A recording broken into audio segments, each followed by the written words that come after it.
बोलिए शंकर भगवान की जय हो। हनुमान जी महाराज की जय हो। नमः पार्वती पते हर हर हर महादेव।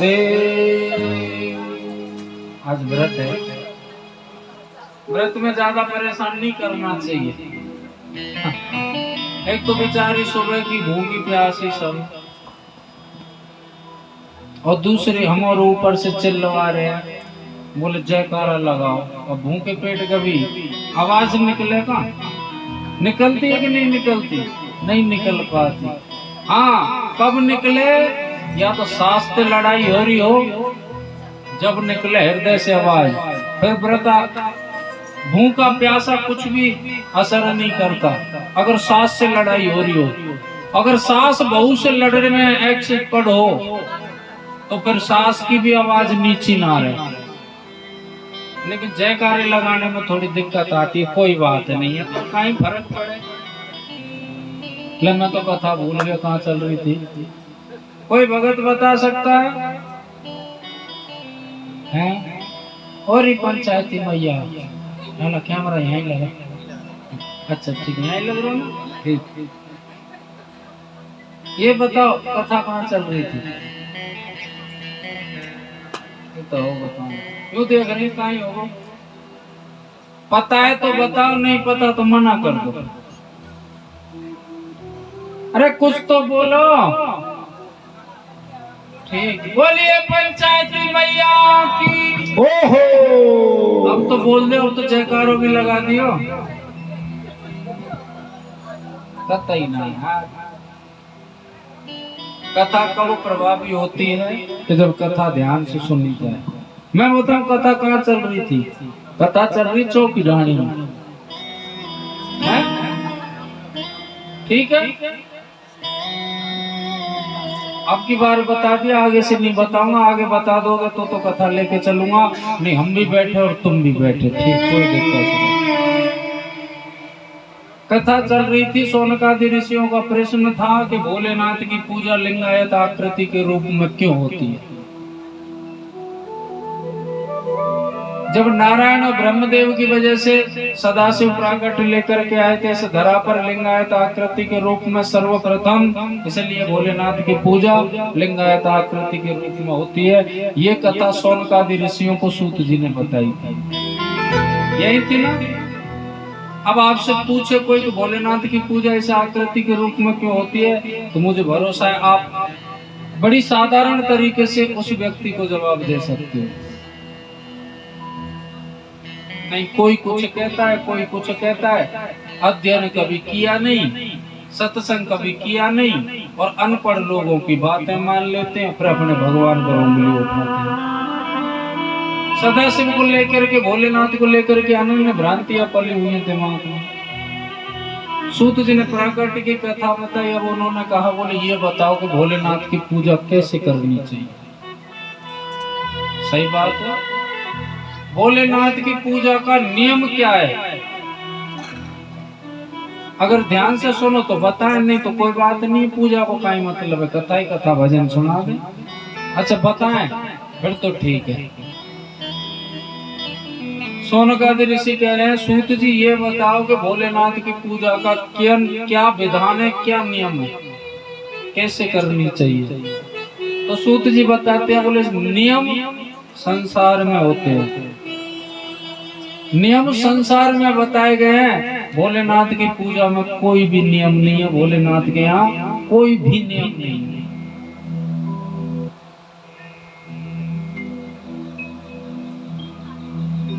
भोलेनाथ की पूजा जैसे भगत चाहे वैसे कर सकता है, लेकिन निस्वार्थ भाव से भक्ति करे।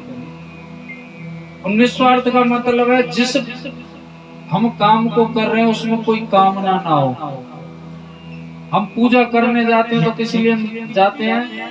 हे भोलेनाथ, मेरा एक काम हो जाए, हम तेरो ये काम कर देंगे।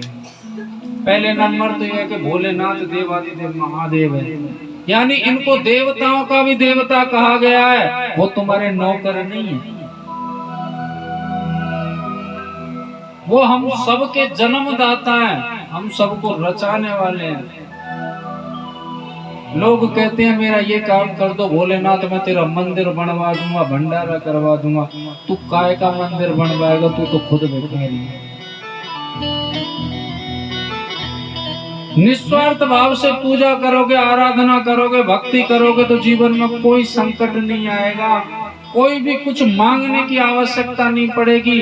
अगर आपने मांगा तो शायद उतना ही मिलेगा जितना आपने मांगा है, अगर नहीं मांगोगे तो उतना मिलेगा जो आप सोच भी नहीं सकते। और साहब और देवता तो दवा दवा करके देते हैं, लेकिन देवादिदेव महादेव तो छप्पड़ फाड़ के देता है। सोचता ही नहीं है, खुद शमशान में रहता है, कैलाश पर्वत चौड़े में रहता है, आंधी बरसात तूफान में वहां बैठा रहता है, जिसके तन पर वस्त्र तक नहीं है। लेकिन इसके भक्तों को जरा देखो, इसकी जो भक्ति करता है उसे चकाचक बना करके रखता है। कितनी मस्त रहे, मैं तो भक्कड़ ही ठीक हूँ।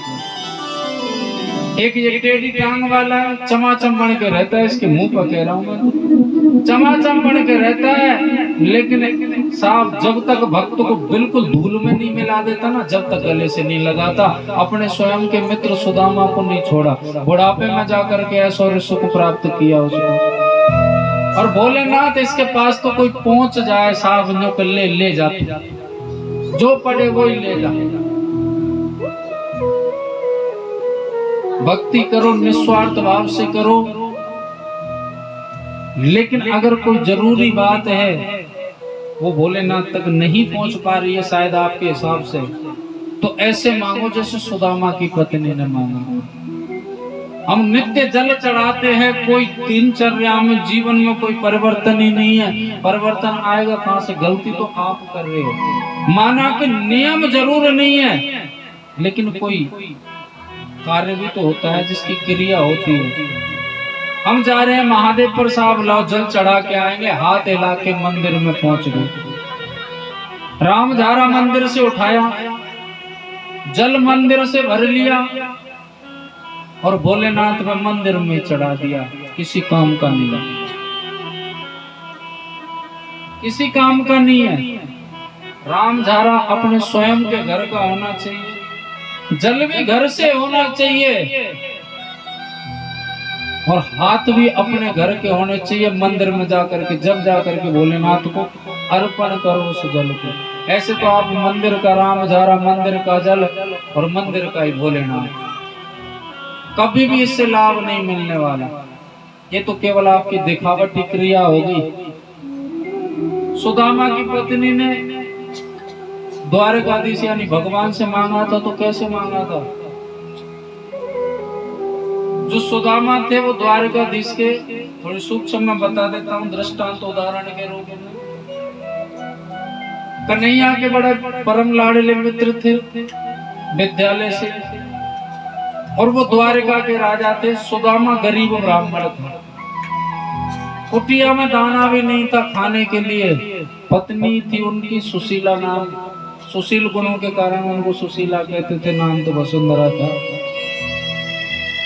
उन्होंने कई बार कहा कि प्रभु हमारी गरीबी एक सेकंड में मिट जाएगी, आप जाओ तो सही, आपके मित्र द्वारका के राजा है, सब गरीबी मिटा देंगे, जाओ तो सही।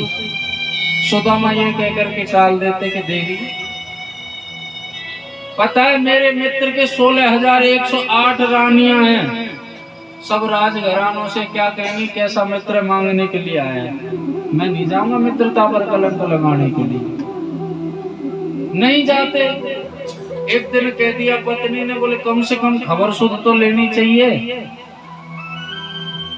अगर वो आपके पास नहीं आते तो कोई बात नहीं, आप तो जा सकते हो उनकी हाल चाल लेने के लिए। बोले हाँ चला तो जाऊंगा, लेकिन देवी 4 जगह ऐसी बताई गई हैं जहां कभी खाली हाथ नहीं जाते। 4 जगह कौन कौन सी? पहली तो है कि गुरु के यहाँ कभी खाली हाथ नहीं जाते। दूसरी बात, कथा भागवत मंदिर इत्यादि में कभी खाली हाथ नहीं जाना चाहिए। तीसरा, मित्र के बहन के घर खाली हाथ नहीं जाना चाहिए। और चौथा, मित्र के घर कभी खाली हाथ नहीं जाते। लेकिन लेकर के क्या जाऊं, घर में कुछ है ही नहीं। बोले वो काम मैं सब कर दूंगी, चिंता मत करो।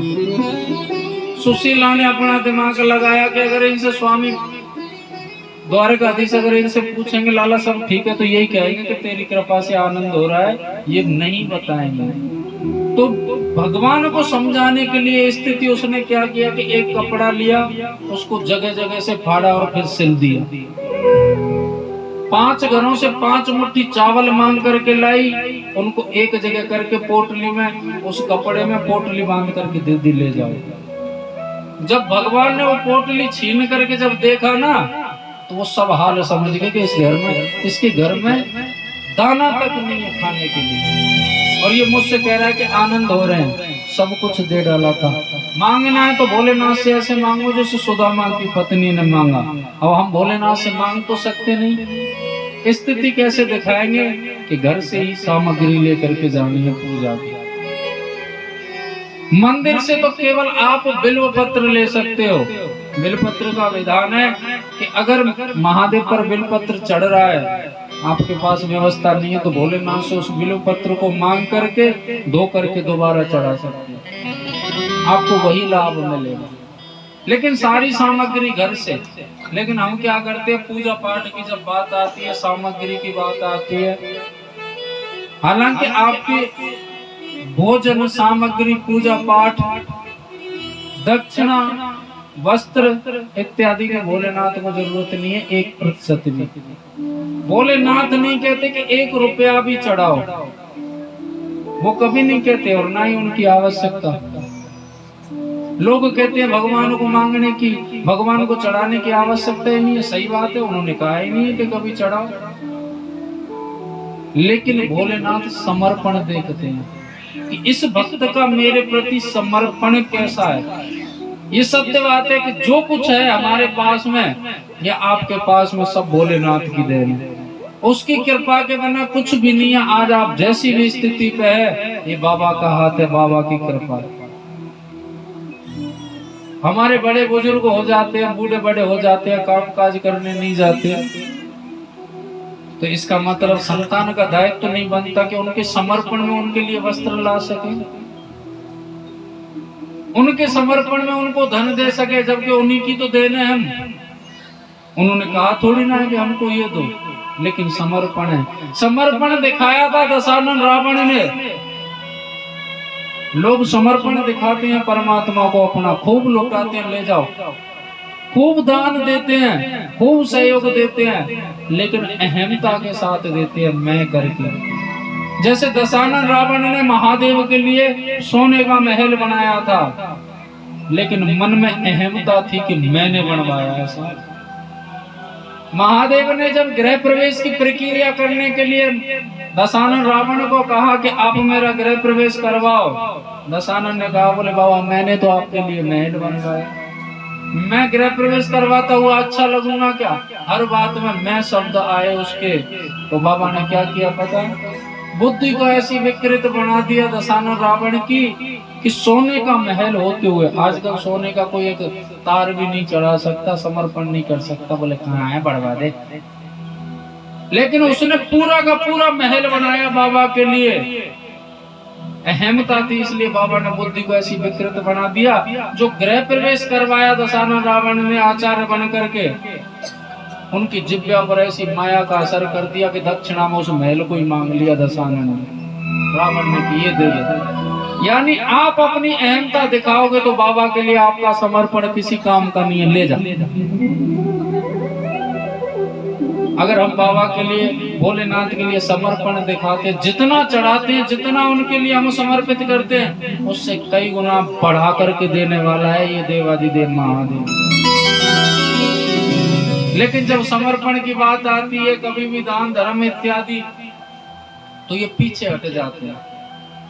एक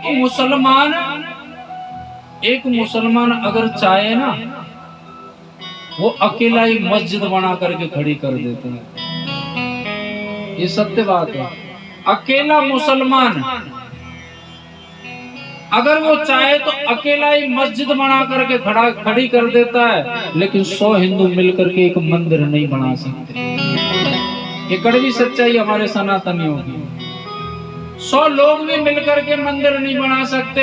अगर कॉलोनी में कोई मंदिर है, उस मंदिर में कोई प्रोग्राम करना है या उसमें कोई निर्माण करना है, कुछ बनवाना है, ज्यादा नहीं, अगर 200-200 की भी रसीद हर घर से कर देना, उसको भी देने में लोड आ जाता है लोगों को। ये समझो सारी संपत्ति उनकी चली जाती है और उस पर राजनीति करते हैं, ज्ञान देते हैं वो अलग, जबकि 200 रुपए की कुछ वैल्यू नहीं होती। बालक एक क्षण में बिगाड़ देते हैं। अभी ठोकर लग जाए, घुटना फूट जाए, खून निकल आए, जाकर के डॉक्टर के पास क्लिनिक पे ही चले जाएंगे, तुरंत रखा लेगा 400-500 रुपए तो। लेकिन लोगों के लिए वो नहीं अखरते। अखरता क्या है कि धार्मिक कार्य में कोई अगर सहयोग देने की बात आती है, वहां ज्ञान देते हैं जाके। भोलेनाथ को हमको अपनी पूजा करनी है, हम क्या करते हैं, महाअभिषेक करवा रहे हैं या रुद्राभिषेक, सहस्त्र घट करा रहे हैं, पंडित जी पूजा पाठ में शाम पर्ची बना करके दे देते हैं सामान की। सेठ जी भी बड़े चालाक हो गए, इनको अपना गद्दड़ माल निकालना होता है। हाँ, वही सेठ जी जो शास्त्र कहते हैं, शास्त्र भी कहते हैं और हमारे बूढ़े बड़े भी कहते हैं कि महादेव के 2 हाथ हैं। कितने हाथ हैं? एक हाथ बनिया पे और एक हाथ पूरी दुनिया पे। और ये बनिया भी चालाकी कर देते हैं जब पूजा पाठ की बात आती है। सही बात है। पूजा पाठ का सामान लेने के लिए हम जाते हैं दुकान पे, बोले भाई साहब इसमें कपड़ा लिखा हुआ है, किस लिए चाहिए? बोले पूजा के लिए। ये पकड़ो 15 रुपए का टुकड़ा, 1.25 मीटर का है। और खुद के लिए कपड़ा चाहिए, बनवाने के लिए ब्रांडेड चाहिए, 2,500-3 हजार, 10,000 रुपए, लाखों रुपए का। लेकिन बाबा के लिए ये पकड़ो 15 रुपए का, इसमें घी लिख रहा है, किस लिए चाहिए? बोले पूजा के लिए। बोले पकड़ 140 रुपए किलो। 140 रुपए किलो तो मेरे हिसाब से डालडा भी नहीं आती। लेकिन बाबा की हमको पूजा करनी है, 140 रुपए किलो घी लेकर के आएंगे और खुद के डकारने के लिए चाहिए तो प्योर चाहिए, बिल्कुल मिलावट नहीं हो, चाहे मिले 2,000 रुपए किलो। जो परमात्मा में और खुद में भेद कर लेता है, वो परमात्मा की कृपा कभी नहीं पा सकता। परमात्मा को तो छोड़िए। जैसा हम पहनते हैं, जैसा हम अपने काम में लेते हैं, उस प्रकार समर्पण रखो। अगर मेरी औकात है कि मैं 10 रुपए मीटर का कपड़ा पहनता हूँ, तो आप 10 रुपए मीटर का बिल्कुल कपड़ा चढ़ा सकते हो, चाहे इतनी कतन चढ़ा सकते हो। बाबा के लिए वो अति प्रिय है, अति प्रसन्न होंगे उसकी सामर्थ्य के अनुसार। घी अगर मैं 140 रुपए किलो का खाता हूँ, उसमें से अगर दीपक जलाऊं, पूजा में लगाऊं, तो बाबा अति प्रसन्न होंगे। अगर हम ब्रांडेड कपड़े पहनते, हमारी हैसियत है खूब, भगवान ने इस लायक बनाया, और हम अगर 10 रुपए का कपड़ा लगाते हैं, तो ऐसा कपड़ा, ऐसा घी बिल्कुल मत लगाओ, आपके किसी काम का नहीं है। अपना समय व्यर्थ बेकार मत करो। अगर हम घी 1000 रुपए किलो का ओरिजिनल खाते हैं, बिल्कुल मिलावट का, एक दीपक में कितना घी लगेगा? आप उसमें से जलाओ ना। कहते हैं परमात्मा के सामने ये जीव, सांसारिक जीव, चतुराई दिखाए बिना मानता नहीं है। तो मेरा मतलब है कि जैसी स्थिति में हमको भगवान रख रहा है ना, उसके साथ, उस स्थिति के साथ, परमात्मा के साथ चलो तो कल्याण है। अगर परमात्मा के साथ स्थिति के अनुसार नहीं चलते, तो आपका विनाश निश्चित। बोलिए शंकर भगवान की। महादेव की पूजा करने जाते हो तो जल घर का होना चाहिए। अगर मेरी हैसियत है कि जल चढ़ाने के लिए पात्र सोने का होना चाहिए, और मुझे इस लायक दिया है, तो सोने का पात्र बनवा करके, लोटा रामझारा बनवा करके भोलेनाथ पर आप जल चढ़ाइए। मेरी हैसियत है कि चांदी का बनवा करके मैं कर सकता हूँ, जल चढ़ा सकता हूँ, तो चांदी का बना करके भोलेनाथ पर जल चढ़ाइए। मेरी हैसियत है कि मैं केवल पीतल या तांबे का ही यूज कर सकता हूँ, तो वो लेकर के आइए। अब लोग बाग हैसियत को अपनी श्रद्धा का मतलब नहीं समझते। अनन्य संपत्ति भरी पड़ी है घर में, और भोलेनाथ के लिए 10 रुपए खर्च कर रहे हैं, और उससे कह रहे हैं कि ये है हमारी श्रद्धा।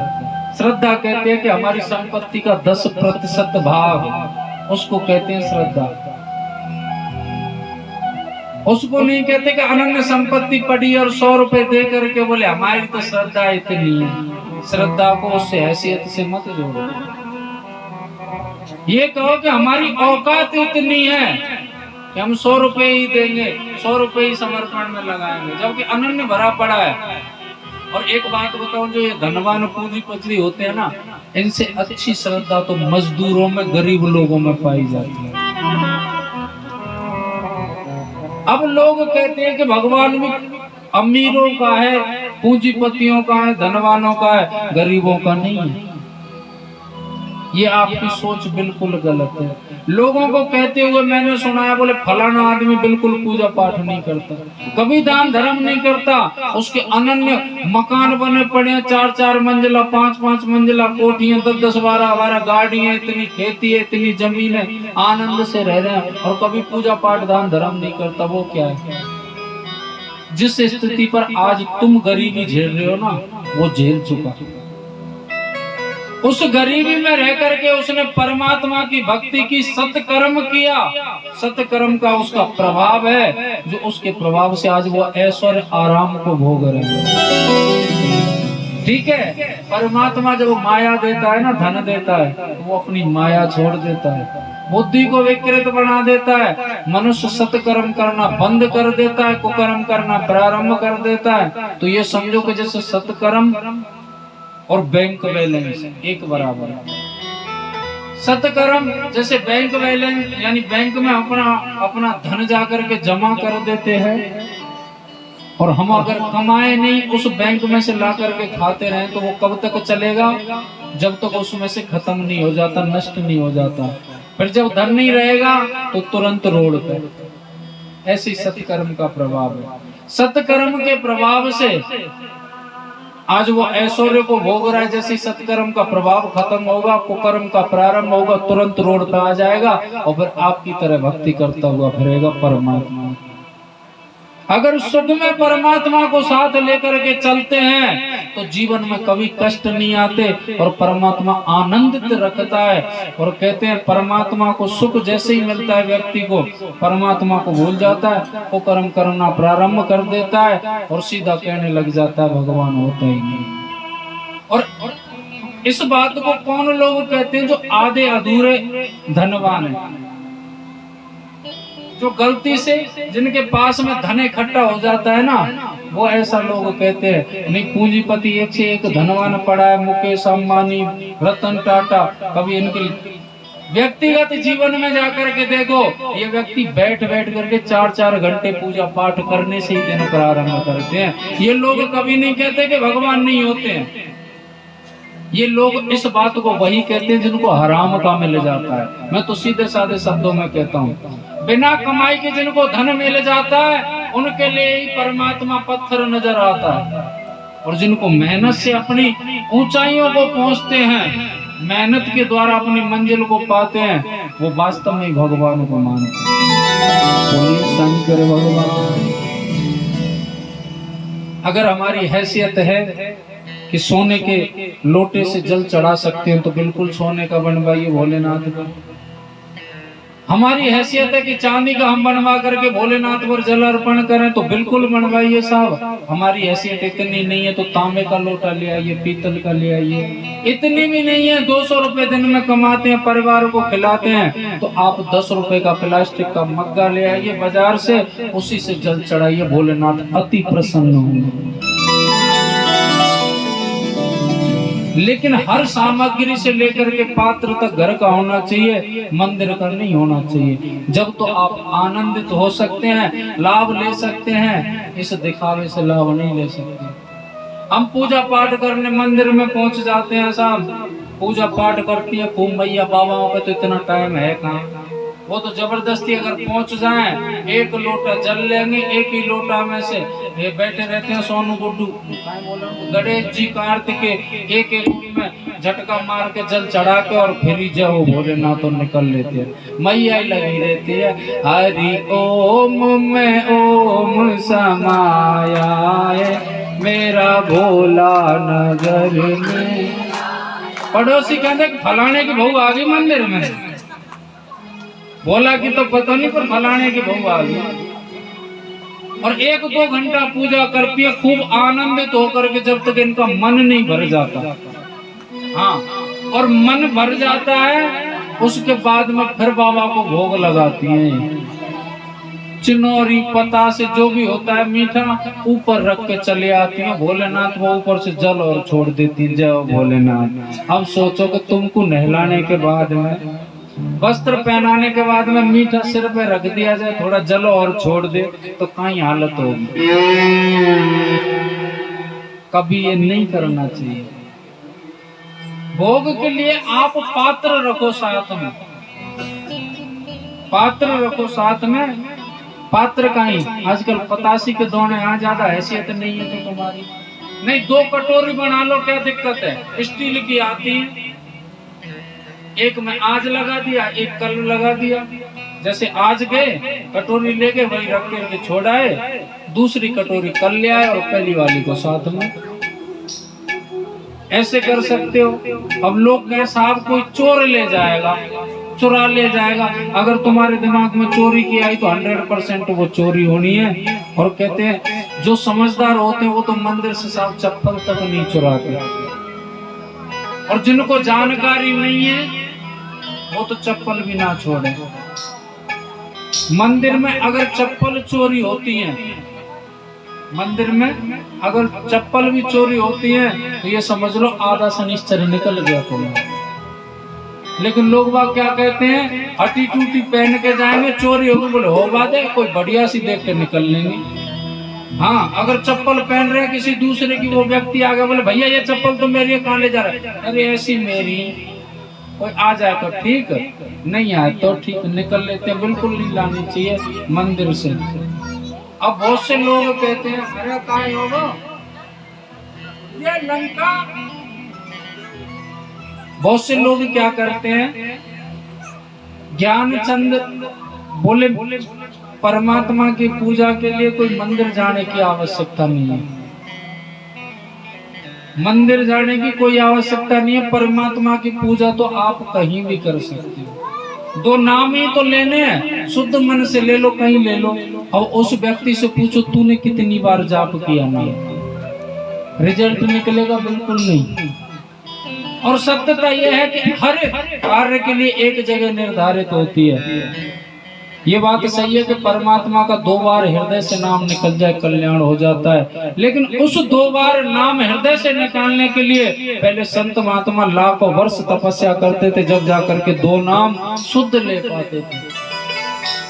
और पूजा पाठ के लिए तो कहते हैं आप मंदिर में ही जाकर के बिना विघ्न के, बिना किसी व्यवधान के पूजन कर सकते हैं, घर नहीं कर सकते। मौसी मैया देखी होंगे हमारी बूढ़ी बड़ी पूजा पाठ करती है, घर में मंदिर कौन जाए। वैसे आपके यहाँ हमारी कथा में हमारी मैया भी आई है, मैया और मौसी दोनों बैठी हैं कुर्सी पर जो बात कर रही हैं। हाँ, इनका काय सिस्टम था, पहले घर में ही पूजा पाठ करती है। मैंने कई बार कह लिया, बोले मंदिर जाया करो, बोले ना हम तो यही करेंगे। और कैसे करती बताऊं, आरती कर रही हूँ खूब बढ़िया। मैंने बताया घर में आप कर ही नहीं सकते। ओम जय जगदीश हरे स्वामी जय जय भवदेव जो छोरी ने मूत दियो, जय जगदीश हरे भक्त। अरे कोई पूजा भी ना करने दे ढंग से, जय हो धर्मराज की जय हो, जय हो, जय। और घर में पूजा करने वाली ये मेरी मैया की बात नहीं है साहब, हर मैया की बात है। नहीं सही बात है, बिल्कुल कर ही नहीं सकते। आप मंदिर में जाओ, चाहे 2 मिनट के लिए जाओ, शांति पूर्वक पूजा पाठ करके आओ, आनंदित होकर के।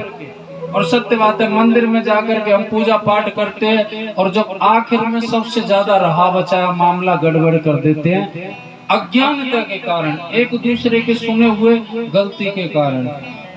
पूजा पाठ करते हैं हम मंदिर में, किसी भी जाते हैं महादेव के मंदिर में तो अर्ध परिक्रमा होती है। जब हम पूजा पाठ कर लेते हैं तो आखिरी काम क्या अवस्था है, परिक्रमा लगाने का। महादेव की परिक्रमा लगाते हैं तो अर्ध परिक्रमा लगती है जिसमें जलेरी को लांगा नहीं जाता, और मंदिर में और भी देव विराजमान है तो फिर पूरी लगाते हैं बाहर से। अब एक बात आती है, ना तो किसी शास्त्र में लिखी, ना किसी पुराण में लिखी, और मंदिर में जाकर के जब परिक्रमा लगाते हैं तो जैसे ही पीछे पहुंचते हैं ना फिर ढोक लगाते हैं, जय हो। किसी शास्त्र में हमने तो पढ़ा नहीं, ना ही किसी ने बताया। ये देखा देखी का चलन है साहब, जो अलग से पुराण प्रकट हो जाते हैं। हम परिक्रमा लगा रहे हैं, हमसे आगे कोई चल रहा है तो हमको भी यही लगता है अगर किसी ने किया है ऐसे, बोले होता होगा कुछ ना कुछ, जो हम भी करने लग जाते हैं। श्रीमद् भागवत कथा कहती है कि जो मंदिर के पीछे जाकर के प्रणाम करता है वो अपने पुण्य को सबको नष्ट कर देता है वहीं, क्योंकि परमात्मा की पीठ में अधर्म वास करता है। अधर्म के जो दर्शन करता है, प्रणाम करता है, वो अपने पुण्य कर्म सब नष्ट कर लेता है। जैसे आपने श्रीमद् भागवत कथा किन किन लोगों ने सुनी, हाथ उठा करके बताओ। और पंचायती मैया श्रीमद् और रुक जाओ मैया, मैंने क्यों हाथ उठवाया? ये चश्मा वाली मैया और उनको देख के उठा रही है, जय हो। मैं तो ये कह रहा हूँ किस किस ने श्रीमद् भागवत कथा सुनी है? हाथ उठा करके बताओ। कुछ ही लोगों ने। उसमें वर्णन आता है कि एक काली यवन नाम का राक्षस था जो द्वारकाधीश पर यानी द्वारका पर चढ़ाई करने के लिए आया था। वो महादेव का आशीर्वाद था उसके, उन इतने पुण्य प्रतापी थे कि उस पृथ्वी पर क्या देवलोक में भी कोई परास्त करने वाला नहीं था। जब कन्हैया ने दाऊ जी से कहा था, बोले काली यवन आया है, इसको हम हरा नहीं सकते। बोले तो? बोले हमको भागना पड़ेगा। क्यों? बोले इसको मैं पीछे भगाऊंगा और मेरी पीठ में अधर्म वास करता है, ये मेरी पीठ के दर्शन करेगा, इसके पुण्य नष्ट हो जाएंगे, तुरंत इसको हरा देंगे। जब पीछे पीछे उसको भगाया था और भगवान का नाम पड़ा था, वहां से एक रण छोड़ भगवान, सुना है कि नहीं सुना? और द्वारका से पीछे पीछे चलाया था, धौलपुर तक पहुंचे थे। वहां पर पड़ती है एक मुचकुंद की गुफा, सुना है कि नहीं सुना? नहीं सुना तो मैं सुना रहा हूं, सुन लो। धौलपुर से आगे जब मुरैना एमपी की तरफ जाते हैं तो वहां पड़ती है मुचकुंद की गुफा, जिसमें मुचकुंद नाम के राजा ने इस काली यवन को भस्म किया था, वो गुफा तक पहुंचाया था। इसलिए मंदिर में आप कभी भी परिक्रमा लगाओ तो पीछे प्रणाम मत करना। अब तक लगा दी जितनी लगा दी, वो किसी शास्त्र का नहीं है, वो देखी देखी का नियम है साहब, सुनी सुनी का। इसलिए परिक्रमा मत लगाओ। परिक्रमा लगाने के बाद में जब आप अपने घर आओ तो बाबा से पहले नंबर तो जल लो। जलेरी में जो चलता है, बिल्व पत्र चढ़ा हुआ है उसे लो और प्रसाद के रूप में वहीं पा करके आओ। घर में बालक है तो उनको भी दो, जितने भी आते हैं प्रसाद रूप में बिल्व पत्र खिलाओ। बिल्व पत्र औषधि है, इसे वैज्ञानिक भी मानते हैं। सबसे ज्यादा तो ये माइग्रेन पे अटैक करता है। और मैं तो ये कहता हूँ साहब, शरीर में चाहे कोई कैसी भी बीमारी हो, वो बिल्व पत्र और रुद्राक्ष का जल या शिव यानी शिवलिंग पर चढ़ा हुआ जल जो जलेरी से प्राप्त होता है, वो हर बीमारी का इलाज है। हमारी माता जी बैठी है साहब, झूठ नहीं बोल रहा व्यास गद्दी से। इनके बीच समय में पहले कुछ ऐसी स्थिति हुई थी कि इनसे गिलास तक नहीं पकड़ा जाता था पानी का। अब हमने इनसे कहा, बोले भैया थोड़ा सा बिलपत्र खा लिया करो मंदिर में से ला करके। बोले क्यों? मैंने कहा इससे ठीक हो जाएगी। बोले तेरी पंडिताई तू अपने पास रख, तो दुनिया को बताइयो, हमको मत बता। ऐसे ही कहा था। बोले हमको मत बता, दुनिया को बताना। और उससे अगले दिन ही, वैसे ये टीवी देखते नहीं थे, टीवी चालू की और चैनल छेड़ने लग रही है, उसमें प्रदीप मिश्रा जी आ गए। उन्होंने भी यही बात कह दी और वो सही बात है साहब। गांव का सिद्ध आन गांव का जोगिया एक बराबर होता है। हमारी नहीं मानी प्रदीप मिश्रा जी की, उसी दिन पहली बार इन्होंने कथा सुनी टीवी में, अगले दिन से महादेव के मंदिर में। कुछ दिन बिलपत्र खाए, चढ़े। अब हमारा हाथ भी पकड़ ले तो हमारा बाप भी ना छुड़ा सके, ऐसी पकड़। तो कहते हैं जो इस पर भरोसा करता है, जो इस पर भरोसा करता है उसका भरोसा टूटने नहीं देता, और जो भरोसा नहीं करता तो कहते हैं माता पार्वती की तरह चक्कर लगवाते हैं भोलेनाथ। माता पार्वती का विवाह भोलेनाथ से जितनी बार उन्होंने चरित्र बदला, उतनी बार भोलेनाथ ने इनको पाया। ये आदि शक्ति स्वरूप है माता पार्वती, और इतनी बार अपना चरित्र बदला जिनकी जितनी उनकी जो गले में मुंड माला है वो माता आदि शक्ति के सिर लगे होते हैं। महर्षि बनी, मार्तंडेय बनी, सती बनी, अनन्य जितने भी हैं अनन्य रूप। और जब पार्वती रूप में पाया तो फिर इनका जोड़ा बिछड़ा नहीं, क्योंकि असली विश्वास इन्होंने महादेव पर पार्वती चरित्र में ही किया। पहले तो शंकाएं की थी।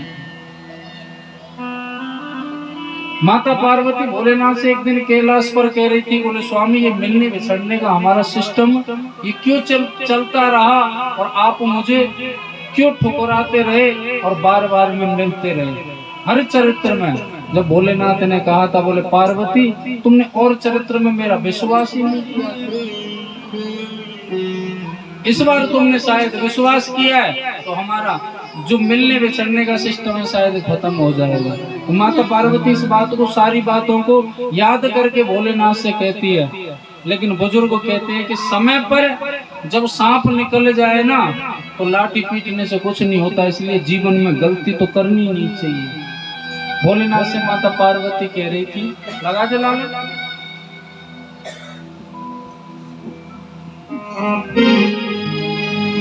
जन्म जन्म का साथ है हमारा तुम्हारा, तुम्हारा हमारा।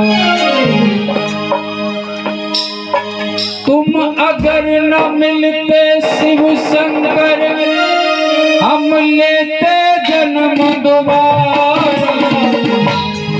जन्म जन्म का साथ है हमारा तुम्हारा, तुम्हारा हमारा। वो जन्म जन्म का साथ है हमारा तुम्हारा, तुम्हारा हमारा। तुम अगर न मिलते शिव शंकर हम लेते जन्म दोबारा।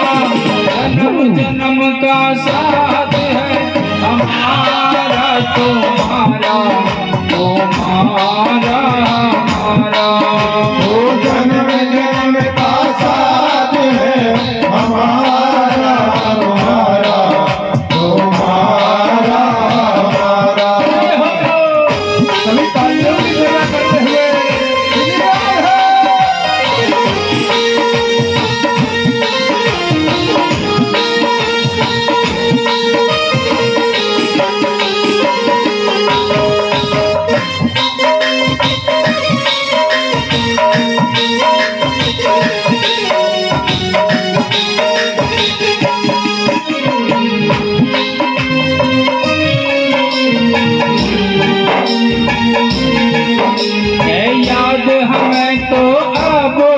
पिछले जन्मों की कहानी।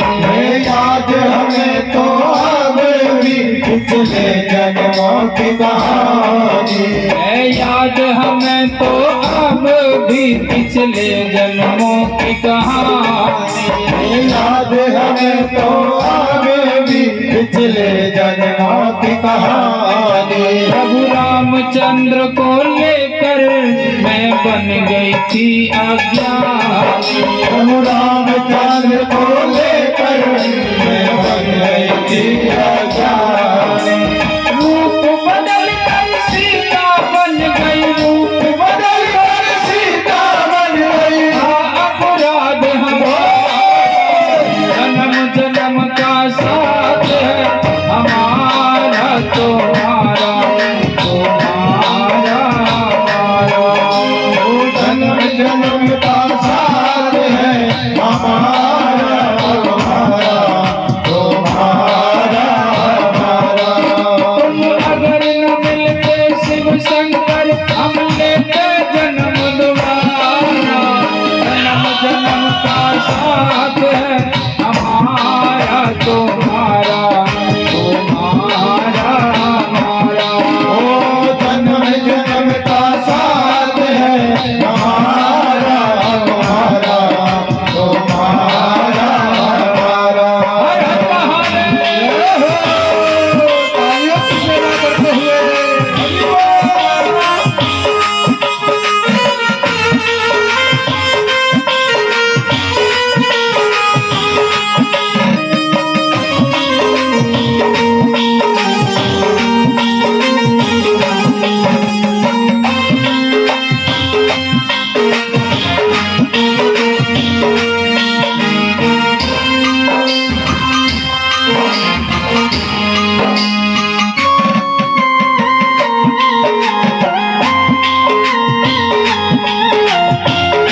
जब यज्ञ पिता ने किया नहीं कोई निमंत्रण आया। जब यज्ञ पिता ने किया नहीं कोई निमंत्रण आया। जब यज्ञ पिता ने किया नहीं कोई निमंत्रण आया। जब यज्ञ पिता ने किया नहीं कोई निमंत्रण आया। जिद करके वहाँ गई थी मैं, तुमने तो बहुत समझाया। जिद करके वहाँ गई थी मैं, तुमने तो बहुत समझाया। ये मिलन आखिरी था अपना, ये मिलन आखिरी था अपना, समझी नहीं इशारा। जन्म जन्म का साथ है हमारा तुम्हारा, तुम्हारा हमारा। वो जन्म जन्म का साथ है हमारा तुम्हारा, तुम्हारा हमारा। तुम अगर न मिलते शिव शंकर, हम लेते जन्म दोबारा। जन्म जन्म का साथ है हमारा तुम्हारा, तुम्हारा हमारा। वो जन्म जन्म का साथ है हमारा तुम्हारा, तुम्हारा हमारा। हर हर महादेव। सभी दोनों हाथ करके तालियों की सेवा करते हुए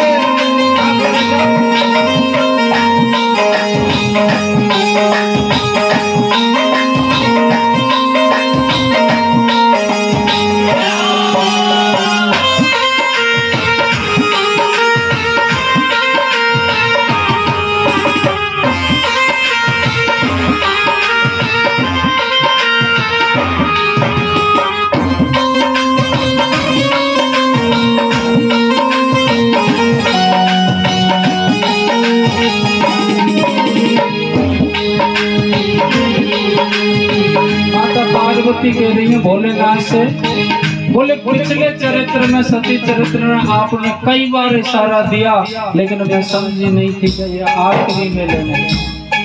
लेकिन इस बार तो प्रभु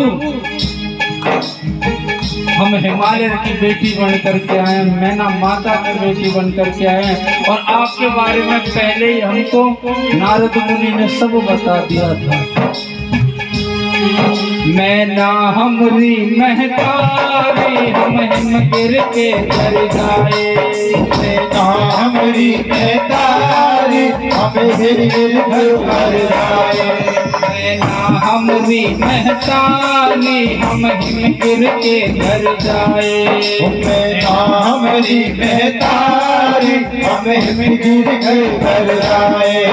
हमने जब होश संभाला तो नारद मुनि घर आए। हमने जब होश संभाला नारद मुनि घर आए।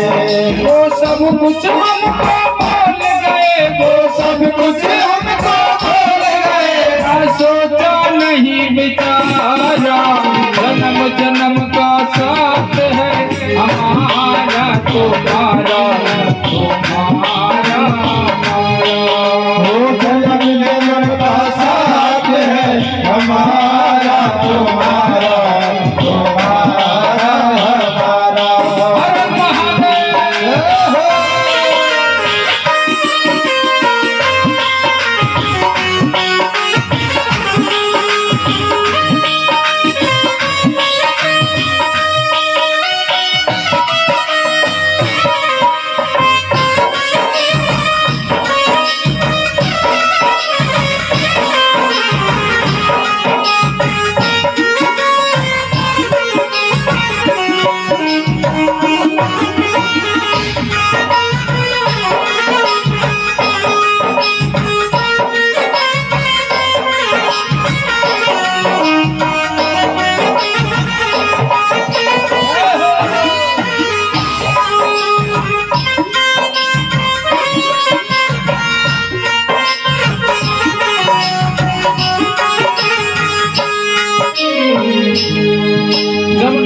जी जब माता पार्वती छोटी थी ना तो उनके घर आए थे और उनका भविष्य सारा बता दिया कि तेरा भविष्य कैसा होगा।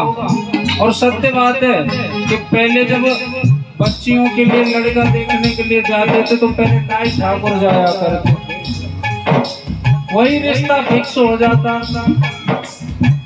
लेकिन माता पार्वती के रिश्ते की बात करने के लिए इनकी माता से मेनका से बात करने के लिए नारद जी समझा रहे तो बोले कोई बात नहीं है, छोरी के लिए आनंद ही आनंद है।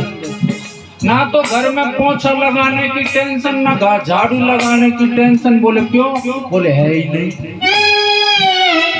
और तो और दूल्हा की भी टेंशन छोड़ो, छोरा की ना कपड़े धोने की टेंशन, ना कुछ टेंशन। बोले क्यों?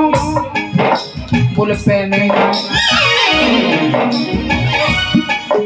और तो और जल नहाने की जल लाने की व्यवस्था ही नहीं, नहलाने के लिए। बोले क्यों? बोले शमशान में लोटक पीटा मारे। नारद जी ने बचपन में कह दिया था माता पार्वती से, बोले कि भवानी सुन ले तेरा पति ऐसा होगा। बोले कि भवानी सुन ले तेरा पति ऐसा होगा। बोले कि भवानी सुन ले तेरा पति ऐसा होगा।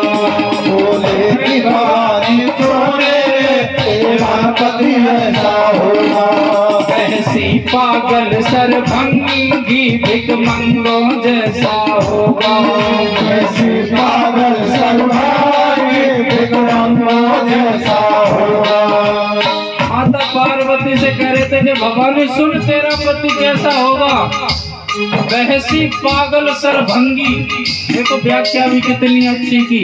अगर आज के जमाने में करते छोरा की तारीफ हो तो भाई मामलो गड़बड़ हो जाए, लेकिन माता पार्वती प्रसन्न होकर के सुन रही थी। बोले कि भवानी सुन ले तेरा पति ऐसा होगा। बोले कि भवानी सुन ले तेरा पति ऐसा होगा। वैसी पागल सरभंगी भिखमंगो जैसा होगा। ऐसी पागल सरभंगी भिखमंगो जैसा होगा। और नहीं, अभी तो सुन क्या क्या उसकी खासियत होगी।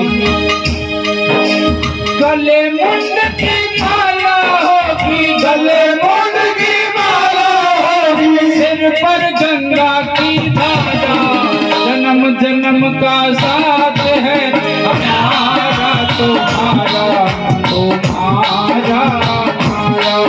ओ जन्म जन्म का साथ है हमारा तुम्हारा तुम्हारा हमारा। तुम अगर न मिलते शिव शंकर हम लेते जन्म दोबारा, जन्म जन्म का साथ है हमारा तुम्हारा तुम्हारा हमारा। जन्म जन्म का साथ है हमारा तुम्हारा तुम्हारा हमारा। भजन में आनंद नहीं आया? आ गो तो मेरे साथ में गाओ पीछे तक सब। मैया भी गाएंगे और बाबा भी गाएंगे। हाँ, जन्म जन्म का साथ है हमारा तुम्हारा तुम अगर न मिलते शिव शंकर हम लेते जन्म दोबारा।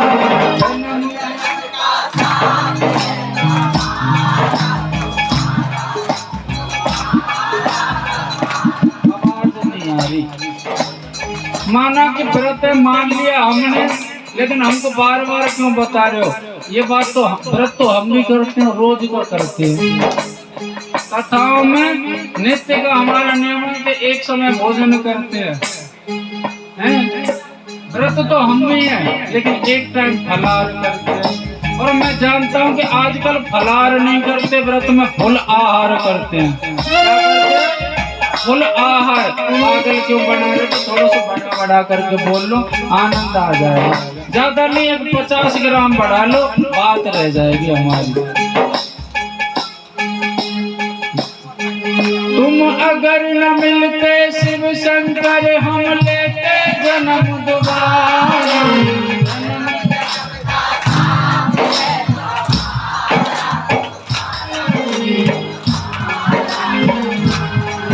बोले कि भवानी सुन ले तेरा पति ऐसा होगा। बोले कि भवानी वैसी पागल सरभंगी भिकमंगों जैसा होगा। वैसी पागल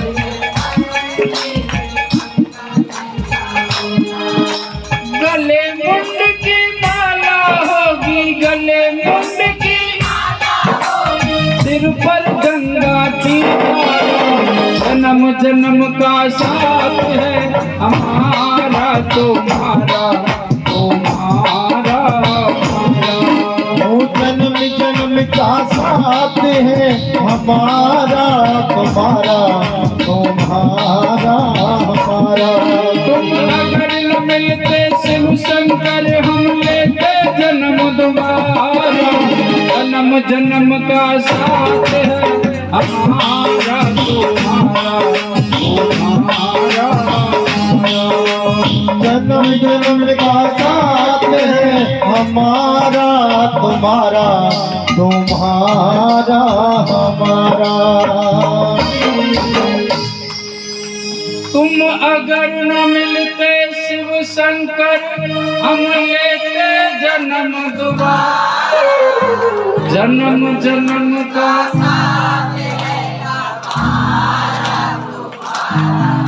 तुम्हारा। बोलिए शंकर भगवान की। भोलेनाथ कह रहे, बोले पार्वती अब चिंता मत करें, अब हमारा जोड़ा बिछड़ेगा नहीं, क्योंकि भक्ति के बल से परमात्मा को पाया था।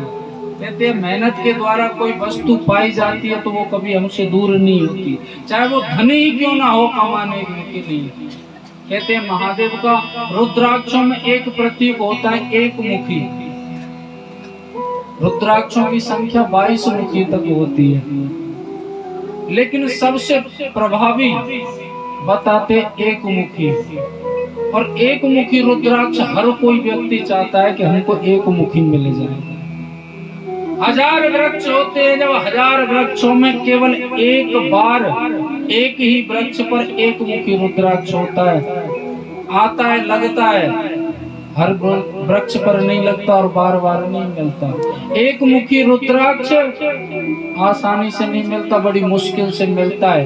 एक मुखी रुद्राक्ष एक मुखी आदमी। इस जगत में एक मुखी रुद्राक्ष एक मुखी आदमी की एक जैसी विशेषता है, आराम से नहीं मिलता है, सहज नहीं मिल पाता। तो सोनकादि ऋषियों को पूजन की प्रक्रिया बताई महादेव की, और बोले महादेव का पूजन करके त्रिपुंड लगाना चाहिए, भस्मी से त्रिपुंड लगाना चाहिए। बोले त्रिपुंड का क्या महत्व? सूत जी बता रहे हैं कि अगर त्रिपुंड मस्तक पर लगा होता है तो उसे यमदूत भी सपने में भी नहीं सताते। हकीकत तो छोड़ो, एक बार भोलेनाथ से यमराज जी का पाला पड़ चुका इस त्रिपुंड को ही लेकर के। एक समय की बात है, हाँ पहले तो मेरा मैयाओं से निवेदन है कि दरिद्र आसन से कोई भी मैया ना बैठे। दरिद्र आसन कहते हैं हाथ बांध करके जैसे बैठे, हाँ, क्योंकि कथा में अगर देवराज इंद्र भी दरिद्र आसन कहा गया है इसको। देवराज इंद्र भी इस आसन से कथा अगर सुन लेता है, ये भगवान की किसी भी लीला में जाकर के वो सहयोग करता है दरिद्र आसन से, तो वो भी कंगाल हो जाएगा। पैरों में अगर दिक्कत है तो आप थोड़े उनको फैला सकते हो, व्यास गद्दी की ओर नहीं, थोड़े तिरछे कर लो। अगर आपसे नहीं बैठा जाता तो ये जो कुर्सियां पड़ी होती है ना, ये बुजुर्गों के लिए जिनके पैरों से बैठा नहीं जाता उनके लिए डलवाते हैं। असली आनंद असली प्रभाव तो कथा का नीचे बैठ करके सन्मुख बैठ करके ही लाभ प्राप्त होता है, कुर्सी से नहीं। ये तो मजबूरी के लिए। तो दरिद्र आसन से ना बैठे दिक्कत हो तो आप यूं फैला लो खूब मेरी तरह ही। आप बिल्कुल फैला करके बैठ सकते हो, थोड़ा सा तिरछा व्यास गद्दी की ओर नहीं। और पहले तो ये बताओ, कल माताओं ने 12 बजे का टाइम दिया था कथा का, बाबाओं ने कह दी लेडीज फर्स्ट। हमने कहा ठीक है साहब, फिर भी मैया 2-2 बजे तक निकल करके आ रही है। आज हम भी लेट हो गए थे व्यवस्था के कारण। और शाम को फिर यूं का पानी को टाइम है जाए, दूध को टाइम है जाए, 4 बजे कथा भी विराम चाहिए। सही बात है ना? तो थोड़ा सा कथा तो 4 बजे विराम हो जाएगी, लेकिन सुबह में जल्दी आएगा, है ना? काला का बात कर रहे हैं, मुझको बता दे। अच्छा, तो समय का विशेष ध्यान रखें। अब ले 3:15 हो रही है। ऐसा ही करो मोहन,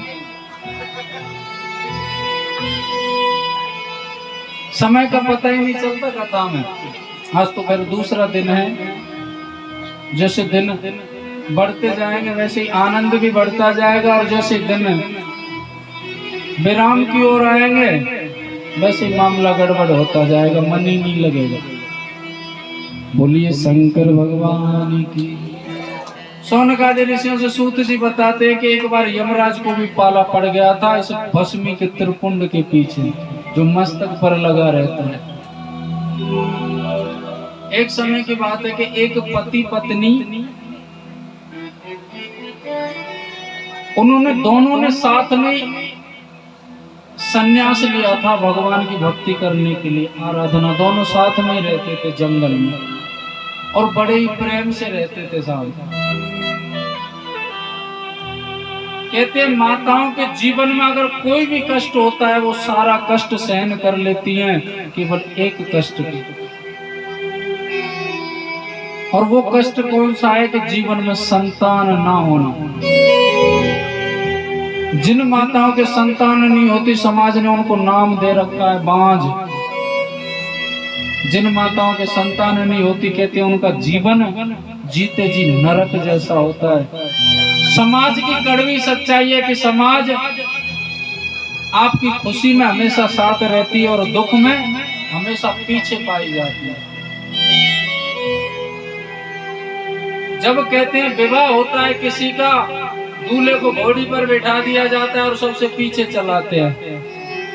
उसकी खुशी में सब आगे चलते हैं, नाचते गाते होते हुए। अगर किसी की अर्थी निकलती है तो अर्थी के पीछे चलते हैं, आगे नहीं चलते। क्योंकि ये संकेत देते हैं ये दो चित्र कि खुशी में समाज आगे पाई जाती है और दुख में हमेशा पीछे पाई जाती है। आपका कैसा भी खास रिश्तेदार हो, कैसा भी सामाजिक बैठने वाला हो, आपका साथ जब तक देगा जब तक आपकी पोल नहीं करता।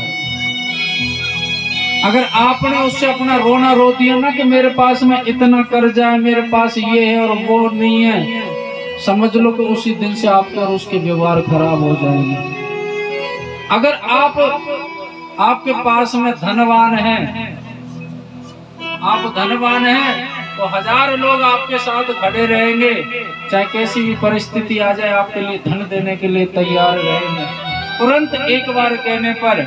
और कहते हैं जरा सी आप कंगाली बता दो अपने स्वयं के खास देने में कतराएंगे, साहब पता नहीं लौट आएगा कि नहीं लौट आएगा, मना कर देंगे।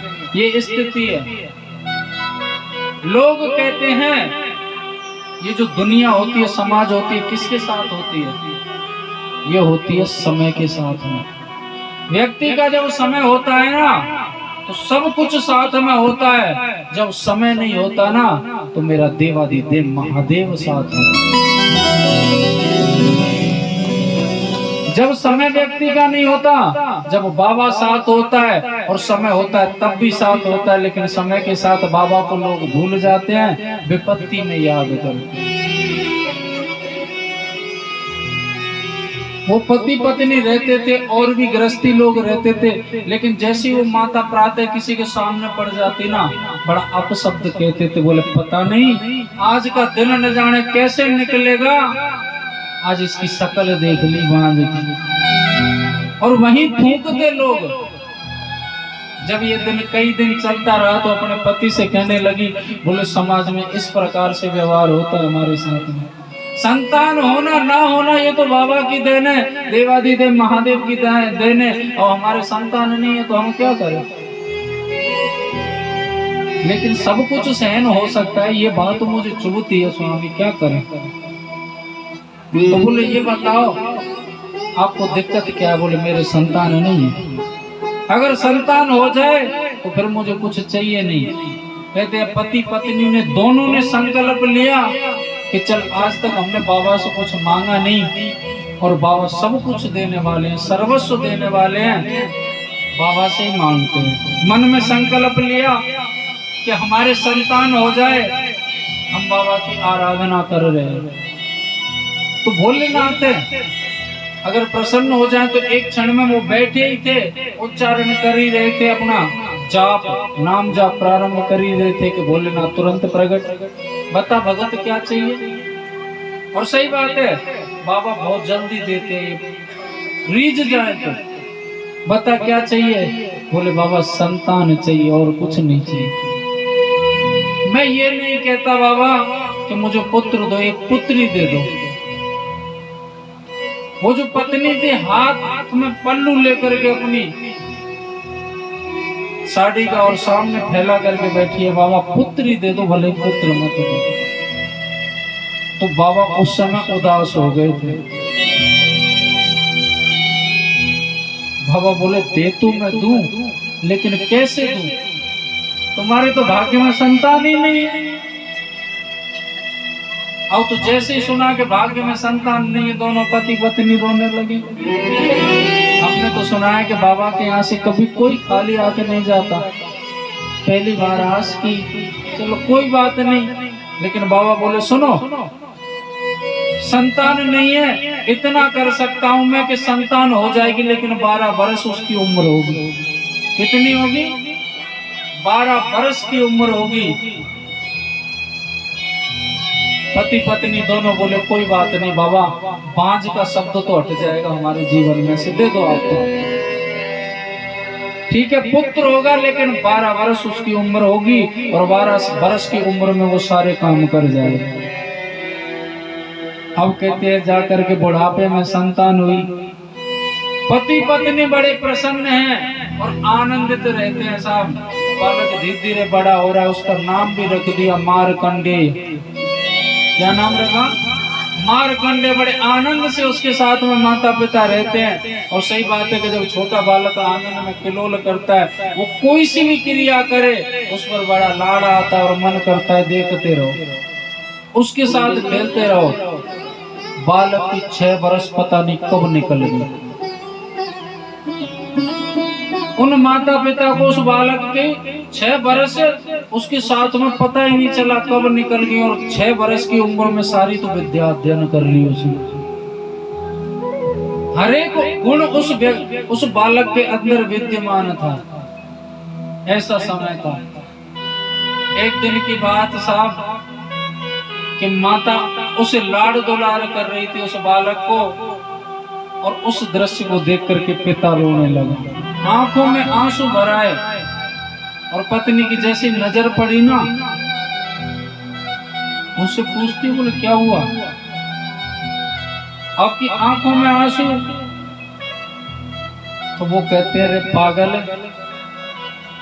शायद तू भूल गई है जिसके लाड में तू पागल हो रही है, बावली हो रही है, ये केवल 12 वर्ष के लिए हमारे साथ में, जिसकी आधी उम्र तो निकल गई।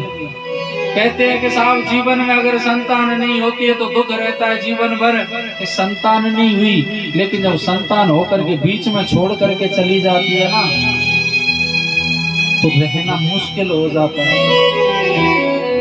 मुश्किल हो जाता है रहना।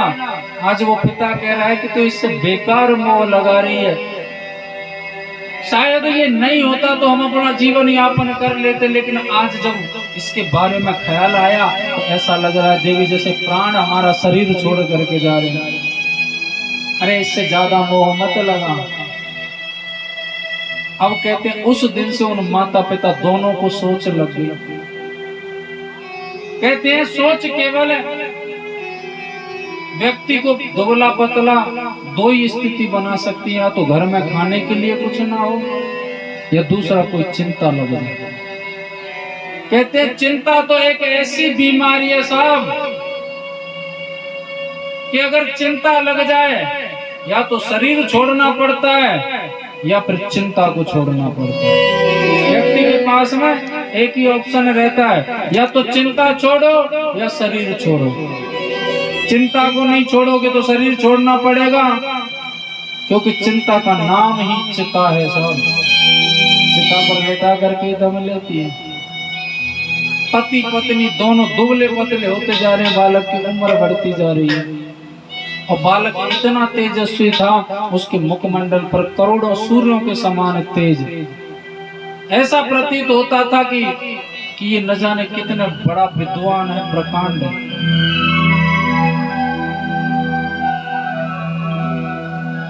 एक दिन की बात कि बालक ने जब ये स्थिति देखी कि माता पिता दुबले पतले होते जा रहे, दोनों को बिठाया और चरणों में स्वयं बैठ गया। माता पिता दोनों के हाथ लेकर के अपने सिर पर रख लिए। पिता बोला क्या बात है बेटा आज? बोले आज कुछ पूछने का मन है। जब इतनी बात प्रेम से कही ना तो पिता और रोने लगा। बोले देख इसका समय जितना नजदीक आ रहा है और उतने ही हमारे पास में आता जा रहा है। हम छोड़ना चाह रहे हैं फिर भी हमारे पास आकर के बैठा है। आंसू टप टप गिरने लगे उस पिता के। बोले बता बेटा क्या पूछना चाहता है? बोले तुम दोनों को मेरी सौगंध है, जो मैं पूछूं वो सही सही बताना है। बोले ठीक है बेटा पूछ। बोले घर में खाने पीने की कोई कमी है नहीं? बोले ना बेटा। तो फिर मेरे माता पिता को कौन सी चिंता है जो खाए जा रही है नित्य प्रतिदिन? अब तो ये बात बोली तो दोनों माता पिता ने उस बालक को उठा करके अपने हृदय से लगा लिया साहब और हिलकी भर भर करके रोए। बालक कहता है कुछ बताओगे या रोते ही रहोगे? तो पिता कहता है कि देख बेटा तू हमारे साथ केवल 12 वर्ष के लिए और तेरी आज जो है उम्र 10 वर्ष हो गई। तू हमको 12 वर्ष तेरी उम्र छोड़ करके चला जाएगा लाला, तेरे बिना हम कैसे रहेंगे? अभी एक पल सोचा भी नहीं हमने। बालक बोला कि तुमने कैसे कह दिया कि मेरी उम्र जो है वो 12 वर्ष की है? जब उन्होंने बताया कि हमारे जीवन में संतान नहीं थी, समाज के लोग हमको ताना मारते थे, अब शब्द कहते थे, बांझ इत्यादि शब्दों से संबोधित करते थे। फिर हमने आराधना की अपने बाबा देवादिदेव महादेव की। जब उनसे मांगा ना कि हमें संतान दे दो तो बाबा ने भी कह दिया कि तुम्हारी संतान नहीं है। हम ज्यादा रोए बिलबिलाए तो बाबा ने कहा कि ठीक है संतान हो जाएगी लेकिन 12 वर्ष के लिए। लेकिन हमको ये नहीं पता था कि 12 वर्ष कितनी दुखदाई होंगी। 12 वर्ष के बाद में हमारा जीवन, हमको तो आज से ही हमारे प्राण निकल रहे हैं ना, हमारे भाग्य में होते हुए भी संतान, फिर भी बाबा ने संतान दी 12 वर्ष की। लाला जिसके रूप में तू हमको मिला और तू चला जाएगा तो हम तेरे बिना कैसे रहेंगे? अब तो रहना भी मुश्किल हो रहा है, इसलिए लाला जब तू जाए ना तो हमारे भी प्राण साथ में ले जाना, हमारे भी प्राण साथ लेकर के जाना, हमको रहना है। उस बालक इतना समझदार था कि अपने माता पिता दोनों के आंसू पहुंचे। बोले पिताजी रो मत। कितने वर्ष की उम्र बताई बाबा महादेव ने? बोले 12 वर्ष की। बोले 11 वर्ष रहूंगा मैं आपके साथ, केवल 11 वर्ष। माता पिता फिर रोने लगे। बोले लाला तू तो 1 साल और कम कर दिया। बोले बात सुनो पहले। बाबा ने 12 वर्ष की कहा है, मैं 11 वर्ष साथ में रहूंगा और 12वें वर्ष में जाऊंगा और 12 वर्ष पूर्ण होने के बाद में आऊंगा और उसके बाद कभी छोड़ करके नहीं जाऊंगा। माता पिता कहते बोले तू जाएगा कहाँ और आएगा कैसे? तेरी उम्र ही 12 वर्ष की है, आएगा कहाँ से? बोले जाऊंगा उसी बाबा के पास में। जिसने तुम्हारे नसीब में ना संतान होते हो भी संतान दी, 12 वर्ष के लिए दी। और मैं जानता हूँ और सुना है उसके बारे में कि वो इतना दयालु कि एक बार अगर मैं प्रार्थना करूंगा तो मेरी 12 वर्ष की उम्र से बढ़ा करके, उम्र ज्यादा नहीं तो 20 वर्ष तो करेगा। तुमको छोड़ करके नहीं जाऊंगा।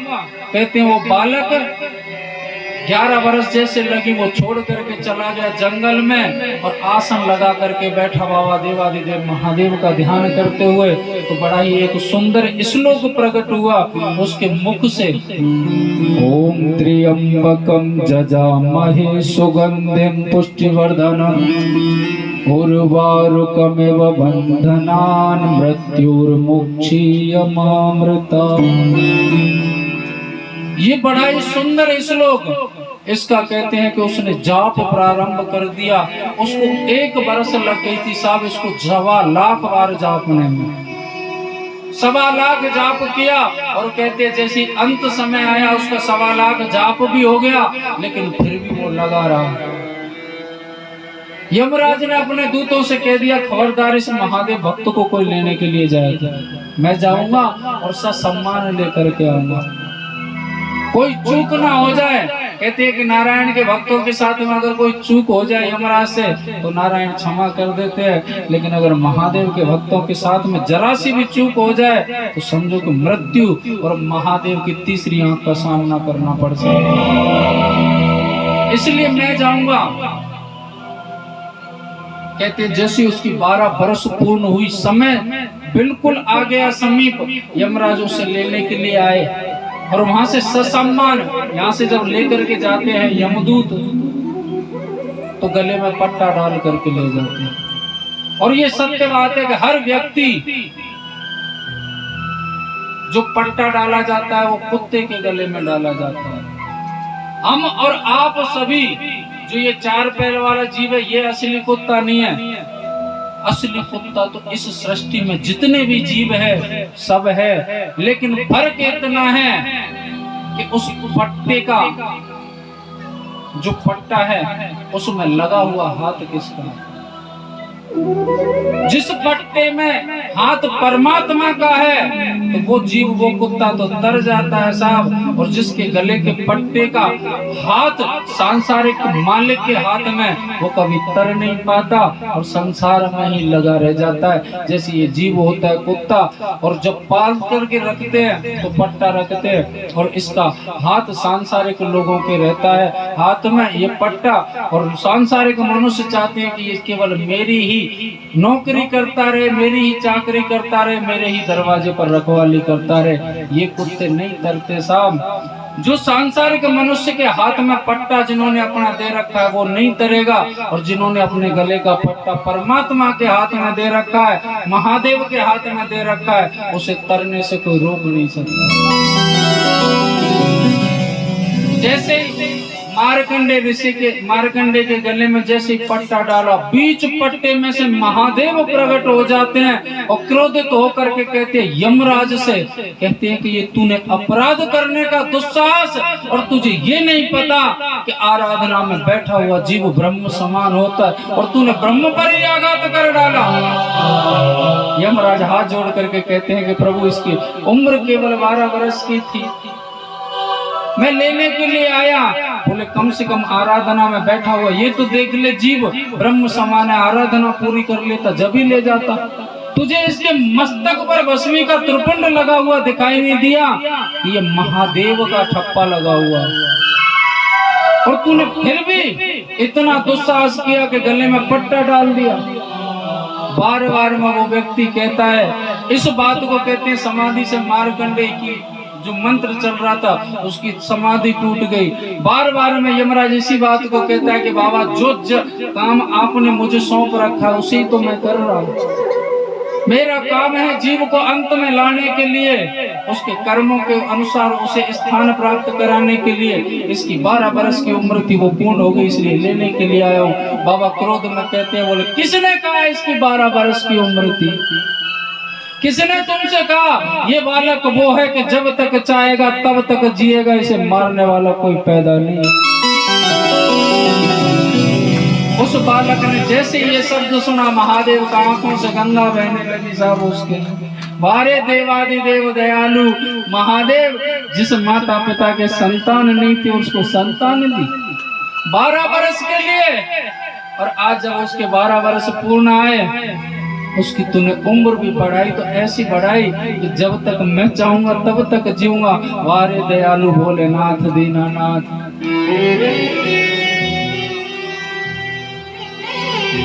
भोलेनाथ कहते हैं यमराज से कि अगर भविष्य में कोई भी भक्त अगर मस्तक पर गलती से भी त्रिपुंड लगाता है तो तू क्या, तेरे दूत भी सपने में नहीं जाने चाहिए।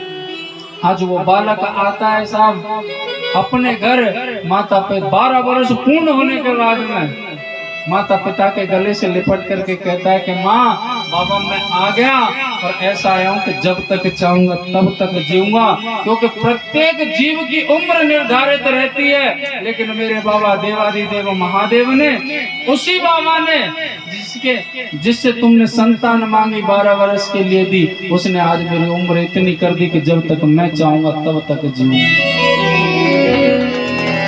तो कहते हैं देवादिदेव महादेव क्या नहीं कर सकते, इससे तो लेने वाला चाहिए साहब। बोलिए शंकर भगवान की, श्री शिव महापुराण की। नमः पार्वती पते हर हर हर महादेव शंभो।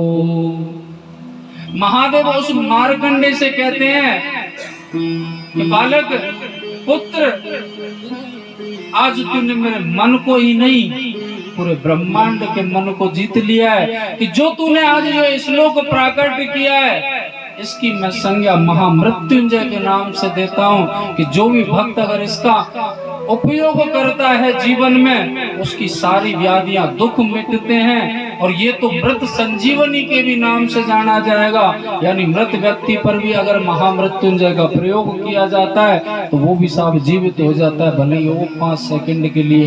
ये प्रभाव है इस महामृत्युंजय मंत्र का। जो बालक मंद बुद्धि होते हैं, जिनका पढ़ने लिखने में मन नहीं लगता, प्रातः जगते ही ज्यादा नहीं 5 बार आप महामृत्युंजय का जाप उसको करवाया। महामृत्युंजय का जाप कैसे करवाओगे? तो आजकल हर किसी के घर में मोबाइल है, उसमें अच्छी भी चीजें बुरी भी चीजें, आपको जो चाहिए उसमें निकाल सकते हो। उसमें बोलने वाला भी मंत्र आता है।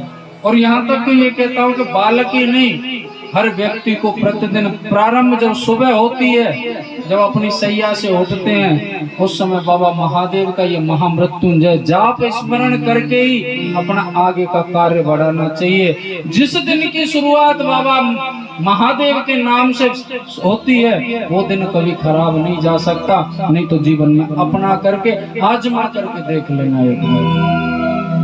बोलिए शंकर भगवान की, श्री शिव महापुराण की। नमः पार्वती पते हर हर महादेव शंभो।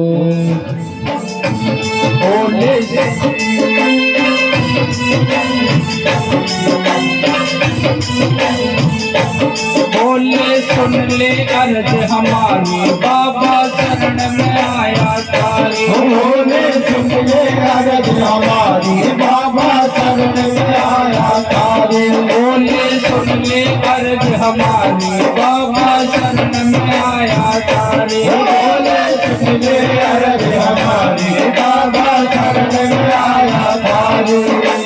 तेरी शरण में आया भोले हो,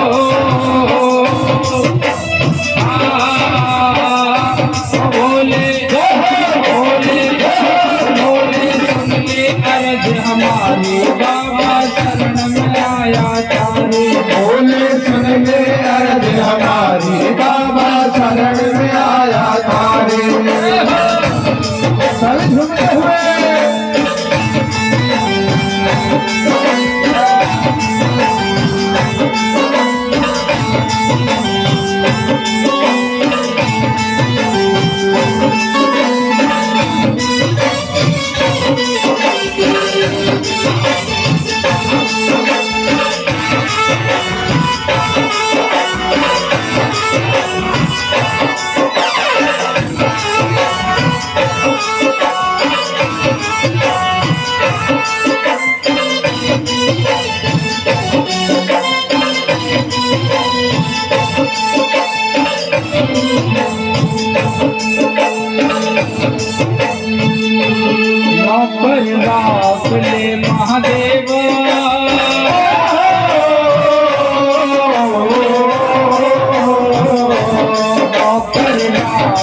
पर लाख ले, पर लाख ले महादेवा तारो कैलाश पर लाख ले।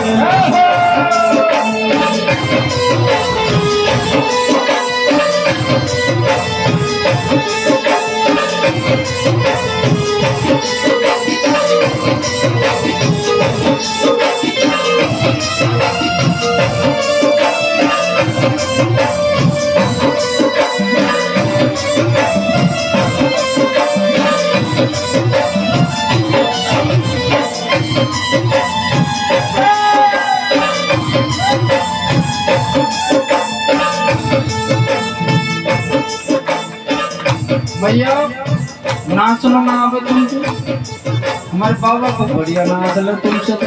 ऐसे कटिए बिल्कुल, अगर हमने नाची कोई सी भी तो पड़ोसन बुराई करेगी हमारी, ना नाचोगे फिर भी करेगी।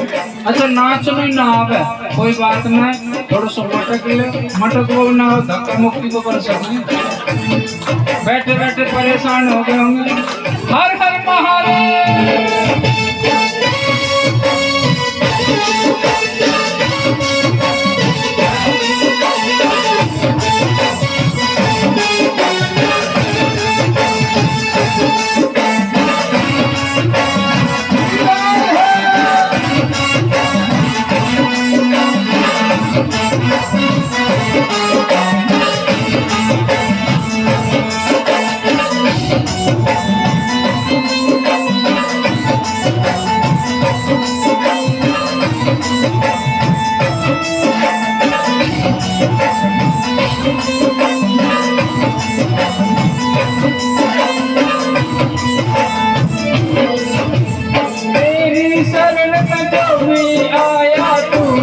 उसे अपनाया, तेरी शरण में जो भी आया तूने उसे अपनाया, तेरी शरण में जो भी आया तूने उसे अपनाया, तेरी शरण में जो भी आया तूने उसे अपनाया, तेरी शरण में आके बाबा कोई और न माया, तेरी शरण में आके बाबा कोई और न माया। दुनियादारी सब मतलब की हो,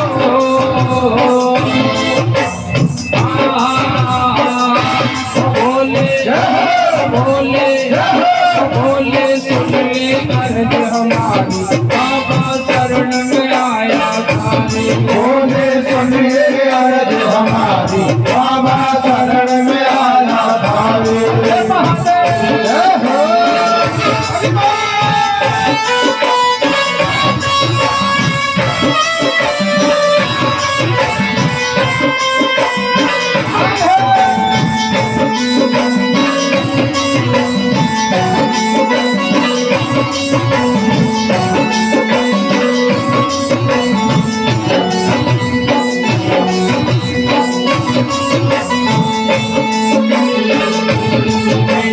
रस से भरोड़ी,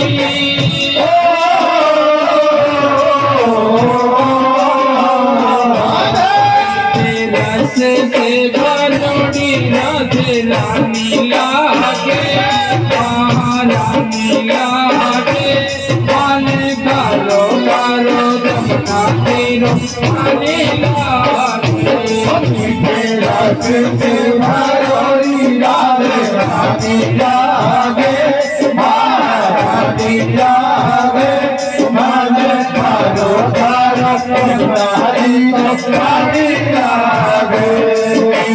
रस से भरोड़ी राधे रानी लागे, महारानी लागे, माने कारो कारो जमुना जीरो रानी लागे, ओ माने कारो कारो जमुना जीरो रानी लागे, माने कारो कारो जमुना जीरो रानी लागे, माने कारो कारो जमुना जीरो रानी लागे।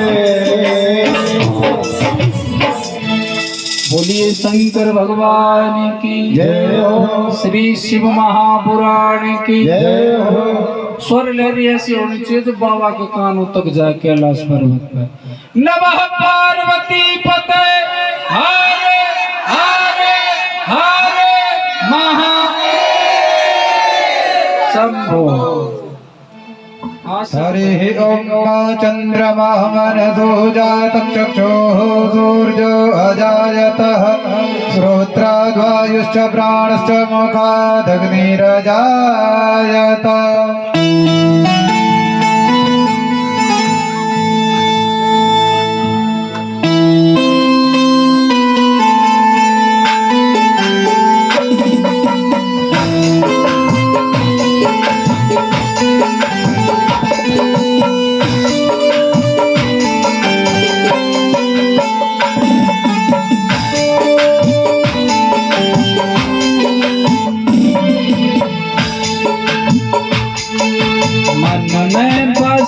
कर तेरी मूर्ति मन में बसा कर तेरी मूर्ति उतारूं मैं शंभो तेरी आरती।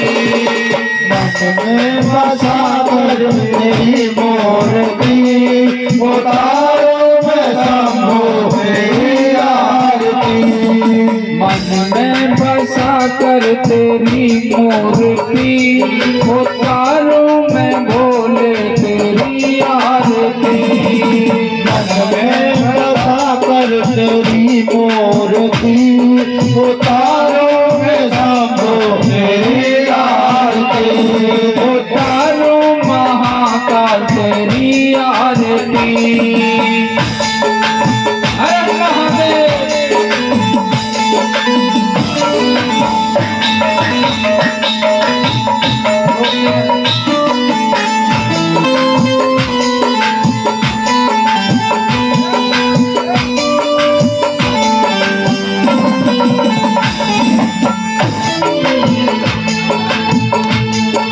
करुणा करो कष्ट हरो ज्ञान दो महादेव। करुणा करो कष्ट हरो ज्ञान दो महादेव। करुणा करो कष्ट हरो ज्ञान दो महादेव। अब में फंसी नाव मेरी तार दो महादेव। करुणा करो कष्ट हरो ज्ञान दो महादेव।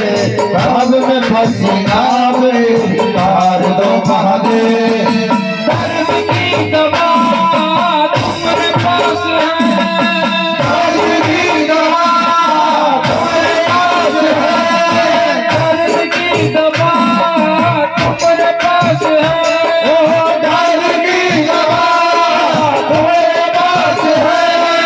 जिंदगी दया की है भीख मांगती मैं बसा कर तेरी मूर्ति उतारूं मैं शंभो तेरी आरती।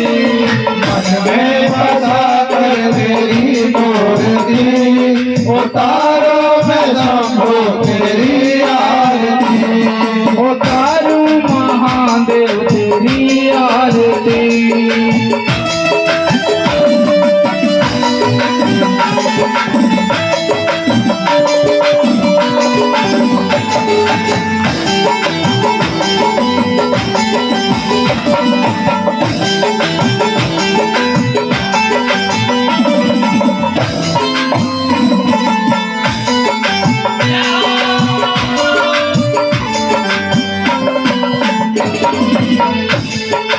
मांग तुझसे क्या मैं यही सोचूं भगवन।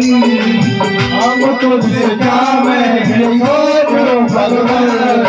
मांग तुझसे क्या मैं यही सोचूं भगवन।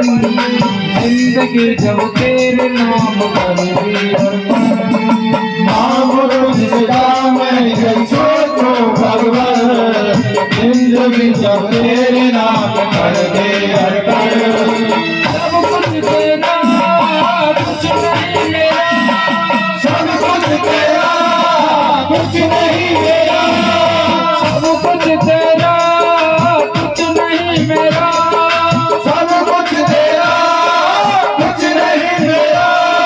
चिंता है प्रभु तुझ संसार की, मैं बसा कर तेरी मूर्ति, उतारूं मैं शंभो तेरी आरती।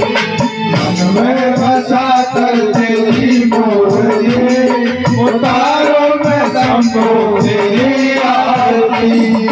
वेद तेरी महिमा गाए संत कर ध्यान, वेद तेरी महिमा गाए संत कर ध्यान, वेद तेरी महिमा गाए संत कर ध्यान, नारद गुण गान करे मेरे विनतान।